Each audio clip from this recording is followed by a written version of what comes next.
Hello everyone, welcome back to Trophy Travel Experience. Today I'm doing a video on food and wine aboard airplanes. And why I'm doing this is I follow a lot of travel YouTubers. And when they travel, they always talk about food and they talk about on airplanes, the food and the wine. And I would say of my three YouTube channels, this travel channel is my newest and novel and the one I feel the least knowledgeable about. I have another food channel called Trophy Foods Experiences, and my original channel is called Trophy Wine Hunter. And so those are kind of areas I kind of feel more comfortable talking about, particularly wine. Because I think I have a little bit more knowledge than some people. And so, when I look at those videos, I kind of sometimes chuckle because although they're travel YouTubers, they kind of talk about food and wine, and sometimes I don't think their expertise is as high in those levels. So I kind of wanted to do a video to just talk about these things and kind of debunk some of the myths about airplane food and wine. Airplane food can only be so good. And I know it looks, a lot of times it looks great and people talk it's great and the food is great and the wine's great. It's passing time. But honestly, and I'm not trying to disrespect the airlines or the flight attendants. They try their best. But it is, in my mind, inconceivable that any food on an airline could be better than even your neighborhood restaurant. And the reason being is more hot food on board a plane is pre-cooked and then reheated. It's not cooked fresh.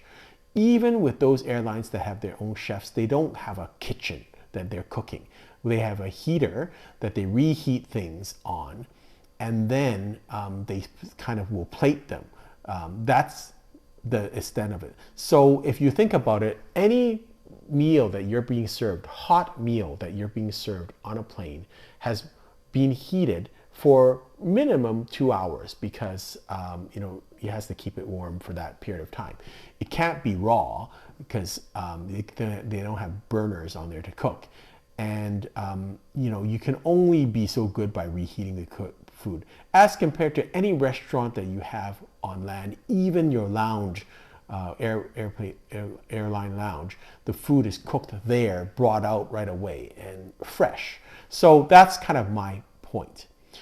The other thing is there's a number of factors that kind of make food difficult to taste good.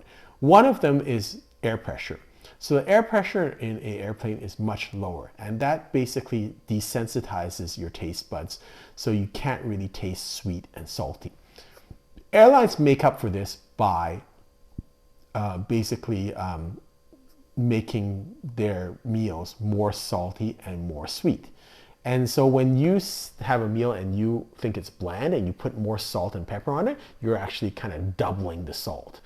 If you had the same meal on the ground, you would probably find it sweet and salty. And they have to do that based on testing and things like that. The second thing is that the air in the cabin is dry. So the humidity is down to about less than 20%, which is equivalent to you being in a desert. That affects your olfactory receptors in your nose, and most of taste is actually smell. So about 80% of what you taste comes from your olfactory or what you smell. And then it also dries out your taste buds. The third thing is loud noises also affect your perception of food, and it basically increases the sweetness that you perceive. And when you think about an airplane, I know you have this humming, you don't think it's that loud. It's actually about 80 to 85 decibels. And that's like a really loud restaurant. Like a concert would be 100 to 120 decibels. And so it's fairly loud in the airplane. And so that really affects your perception of food. Interestingly, sour, bitter, and spicy flavors are not affected by all these factors that I've named. And there's another kind of taste called umami, which is actually enhanced by noise. And that's contained in sardines, seaweed, mushrooms, soy sauce, and tomatoes. And that's why tomato-based dishes will taste better on board. And also a lot of people will drink tomato juice, or they will have a Bloody Mary. It will actually taste, tomato juice on the ground tastes very tart and acidic and kind of very full. In the air, it actually is very bright and fruity. And so it kind of gets that vibrancy. And so it's kind of funny how that works. The other thing is a lot of people talk about coffee. So coffee, no doubt that coffee, again, is probably not the best. You're not going to have an artisan like a barista on board that's able to do that. They take the water. I mean, people say that there might be bacteria in the water. I don't think it's to a point where it's going to be dangerous for anyone. It's just the point is coffee is not going to be your probably preferred drink on board. I don't think it's going to make you sick. It's probably just not that good. And what I've seen other people recommend is if you're going to have a hot beverage and you're in business class or first class and they offer you like lattes or espressos where actually there's less water, hot water involved, like for a latte it's milk, hot milk that's involved, or a cold brew coffee, maybe those are better choices. Now let's talk about wine. So wine on board is also affected by all the factors that I've talked about.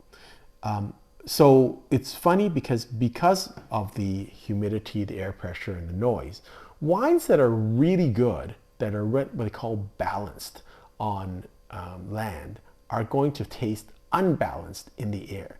So a wine that's quite balanced will actually taste thin, tannic, and quite acidic. And so airlines know this, so they actually have to choose wines on board that are low in acid, low in tannins, and maybe really, really bold.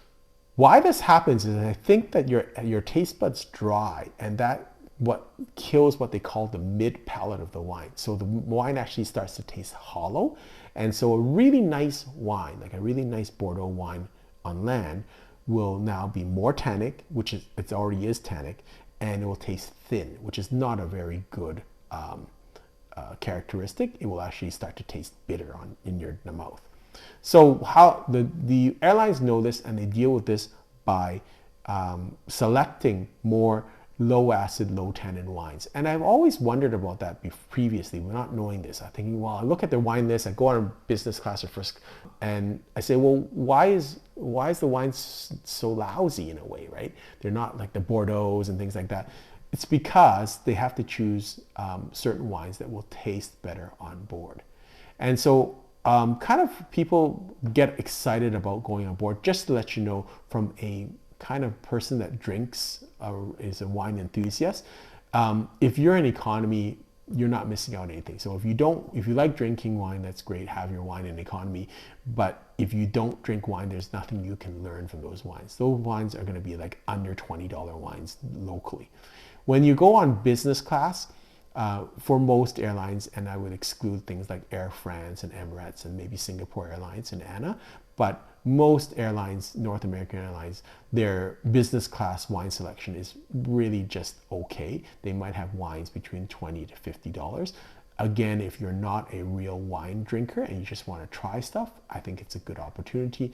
If you are a kind of wine connoisseur or whatever, you're not going to find anything that's going to really excite you.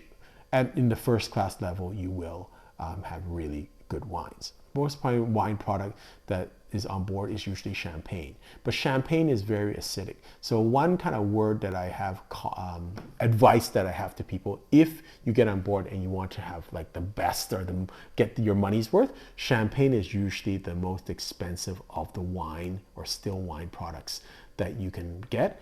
And generally speaking, they'll serve you a or a white champagne. Generally the rosé is going to be more expensive. Anything with a vintage that has a date on it is going to be also more expensive. So I would pick those if I was drinking champagnes. With white wines, I would personally stay away from very acidic white wines, and that would be typically Sauvignon Blanc. I know a lot of people love Sauvignon Blanc in North America because of the acidity, but on board that's going to be enhanced to a point where it's kind of searing and not very good. You're probably going to go for a little bit more low acidity and kind of heavier bodied wines in that will actually taste a little bit, because the process, all the drying of the air in a cabin will actually make wines thinner and hollower. So you actually want a really full body wine. So for people that don't like full bodied American oak wines, you actually might like them on board because they'll actually taste a lot fruitier on board. For red wines, you're going to choose again either low acid and low tannin wines, so Pinot Noir would be a good choice, and then also very sweet type wines with very heavy body Amarones, which I find a little bit too alcoholic on land, might be very nice on board. I hope this video kind of helps people kind of to choose what's on board and just get a realistic view. Just when people talk, when you see videos about, you know, how great food is and whatever, just take that with a grain of salt. It is only can be so good, and really the food that you get on board really would not be the same as what you have on land, and it has been kind of enhanced for knowing these factors. And likewise with the wine, sometimes you'll say, well, why are the wines so not very expensive? It's because they have to choose wines that meet, that will taste better in the air. And that's not to say you shouldn't drink really expensive wines, but they may taste a little bit different than when you taste on land. That's all I'm saying. So for instance, when I do wine reviews, I now don't do wine reviews of any wines I drink in the air, or at least not seriously, because I know that that is not the same way that it will taste on land. Hope you've enjoyed this video. Until next time, safe travels.